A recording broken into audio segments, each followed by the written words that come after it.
Hello বন্ধুরা, আমি চলে এসেছি একটা ছোট্ট মিনি ব্লগ নিয়ে। সেটা হচ্ছে পাটিসাপটা বানাবো। এই যে দেখো কিভাবে নুন ময়দা সব কিছু মিক্স করে দিচ্ছি, দুধ দিয়েছি। এই যে পুরো বাটারটা রেডি হয়ে গেছে। লবণ দিয়ে এই যে তালের পাতা, এই যে দেখো বাটার দিয়ে দিয়েছি, তাওয়ায় তেল দিয়ে তারপর তাল পাতাটা দিয়ে মেনে দিচ্ছি ভালোভাবে। এইভাবে প্রত্যেকটা পিঠে আমি বানিয়ে নেব পাটিসাপটাগুলো। খেতে খুব সুন্দর লাগে, তোমরাও বাড়িতে বানাবে, দেখবে কেমন লাগে।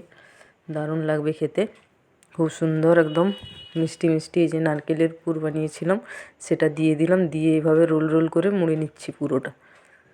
তো সব কটা এইভাবে করে নেব। তো আমার মিনি ব্লগগুলো কেমন লাগে সকলে অবশ্যই কমেন্টে জানাবে।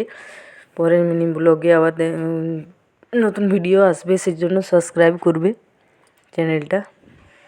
এই যে দেখো আমার হয়ে গেছে, ভালো লাগলে অবশ্যই কমেন্টে জানাবে। দেখা হচ্ছে আবার পরের মিনি ব্লগে। টাটা।